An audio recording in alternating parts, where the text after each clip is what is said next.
وہ ایسے آ رہی تھی جیسے خود حیا چل کے آ رہا ہو، جیسے حیا کو روح کو مل گیا ہو، حیا کسی انسانی پیکر میں ڈھل چکا ہو۔ وہ لڑکی کیا تھی؟ خود حیا تھا جو آ رہا ہو۔ اگر کسی عورت کو باہر نکلنا ہو تو اس کی بھی شرائط ہے، پردے میں نکلے۔ نمبر 2 شرط، خوشبودار لباس کے بغیر نکلے۔ نمبر 3 شرط، وہ زیب و زینت کو اختیار کیے بغیر نکلے۔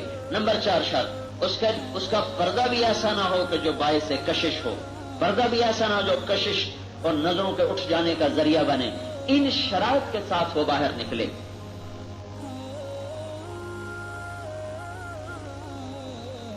اور گھر میں بیٹھو بھائی، کیا کرو؟ وَقَرْنَ فِي بُيُوتِكُنَّ، گھر جاؤ، بیٹھ جاؤ۔ کیا پابند نہیں؟ عورت کی فطرت میں بھی بازار نہیں ہے، اللہ نے فطرت بنائی ہے۔ عورت کی فطرت میں بازار کا پھرنا ہے ہی نہیں۔ میں نے بیان کیا بنو میں خود 10-12 ہزار مستورات جمع تھی، تو انہوں نے مجھے بتایا کہ آج ایسی مستورات بھی اس بیان میں آئی ہیں کہ جس دن ان کی ڈولی گھر میں اتری تھی اس دن کے بعد وہ آج گھر سے باہر نکلی ہیں۔ ایسی بھی مستورات اس بیان میں آئی ہیں۔ اور ہم تو دیکھ کے حیران ہو گئے، سارے بنوں میں کوہاٹ میں ایک عورت بے پردہ نظر نہیں آتی، ایک، اور سب پرانا برقع۔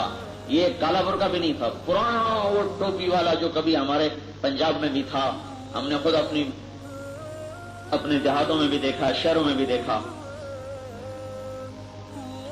ہم صبح نکلے ڈیرہ اسماعیل خان کی طرف، تو اسکول کے سامنے سے گزر ہوا، لڑکیوں کا اسکول، 10-11 سال کی لڑکیاں سب وہی پرانا ٹوپی والا برقع پہن کے جا رہی تھی۔ یہاں 10-11 سال کی بچی کو تو خالی سر پہ دوپٹہ اڑانا مشکل ہو رہا ہے۔ ان کو سمجھ میں نہیں آ رہا کہ کتنے بڑے فتنے اور کتنی بڑی آگ ہے جو اس طرح سلگ چکی ہے، اور اب بھڑکنے کو ہے، بلکہ بھڑک چکی ہے۔ بجھایا نہ گیا تو سارا آشیاں جل جائے گا۔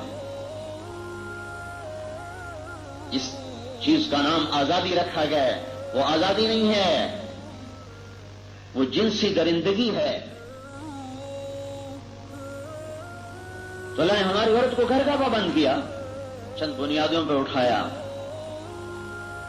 اس لیے اللہ تبارک و تعالیٰ نے عورت، چونکہ عورت بے حیثیت ہو چکی تھی اسلام سے پہلے، یہود کے نزدیک عورت ایک ڈائن تھی، ڈائن، جسے ضرورت پوری کرو پھر اس کو دھکا دے دو۔ عیسائیوں کا نزدیک شہوت پورا کرنے کا ایک سامان ہے، بس اس سے زیادہ کوئی حیثیت نہیں۔ اور کافروں کے نزدیک زندہ درگور کر دینے کی چیز ہے، جو بچ گئی کسی آہنی ہاتھ سے تو جوان ہو گئی، ورنہ جو ہی پیدا ہو اٹھا کر ڈال دو۔ ایک شخص آئے، کہا میری بخشش ہو سکتی ہے یا رسول اللہ؟ ایمان لے آئے تھے بعد میں نے 70 لڑکیوں کو زندہ دفن کر دیا۔ اسلام نے آ کر اٹھایا، ہن لباس لکم وانتم لباس لہن۔ کیا خوبصورت آیت اللہ نے فرمائی، ہن لباس لکم وانتم لباس لہن، یہ تمہارا لباس ہیں۔ اب آپ سوچیں، کبھی لباس کے بغیر بھی آدمی کسی جگہ بیٹھ سکتا ہے، کہیں جا سکتا ہے؟ لباس کے بغیر بھی زندگی کا تصور کیا جا سکتا ہے؟ جس پرندے کے بالوں پر نوچ دیے جائیں وہ کیسے اڑے گا؟ تو اللہ نے کہا عورت تمہارا لباس ہے، تم لباس کو کیسے بچاتے ہیں گندگی سے؟ جب پہنا ہوتا ہے تو کیسے بچاتے ہیں گندگی سے؟ اور کوئی حلال پاک چیز بھی اوپر گر جائے تو اس پر بھی طبیعت خراب ہو جاتی ہے۔ یہ کیسے نادان بے وقوف ہیں جو بے پرد ہو کر بیویوں کو لے کر بازاروں میں پھر رہے؟ وہ کیسی نادان ہے جو ایسے منہ اٹھا کے بازاروں میں پھر رہے؟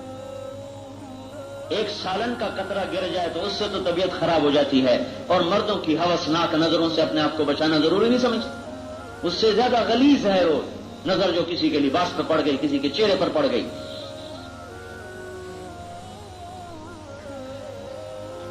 آج پاکیزگی کا دور تو ہے نہیں۔ ہن لباس لکم، تو لباس کی کیسے حفاظت کی جاتی؟ پھر لباس ہی تو آدمی کی شخصیت کو اجاگر کرتا ہے۔